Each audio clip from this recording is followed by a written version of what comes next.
যখন ধনী ভারতীয় কুকুরের মালকিন বাংলাদেশের রোগা পাতলা কুকুরটিকে দেখে তখন সে জোরে জোরে হাসতে থাকে। এটা দেখে বাংলাদেশি কুকুরের মালকিন খুব লজ্জা পায় এবং রাগে তার বাড়ির দিকে দৌড়ে যায়। তারপর সে তার কুকুরটিকে প্রোটিন শেক খাওয়ায় আর অনেকগুলো ডিম খাওয়ায়।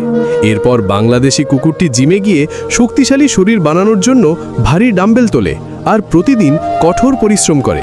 কয়েকদিনের মধ্যেই সে অনেক মজবুত কুকুর হয়ে ওঠে এবং ভারতীয় কুকুরকে বক্সিং রিংয়ে লড়াইয়ের জন্য চ্যালেঞ্জ করে।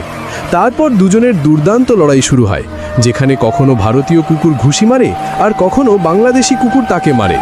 এটা দেখে ভারতীয় দর্শকরা বলে আমাদের কুকুর জিতবে, কিন্তু বাংলাদেশি ফ্যানরা জোরে স্লোগান দেয় আমাদের কুকুরই চ্যাম্পিয়ন হবে। কিন্তু দুজনের শক্তি সমান হওয়ায় ম্যাচ ড্র হয়ে যায়। এখন এই সিদ্ধান্ত হবে ভোটিংয়ের মাধ্যমে।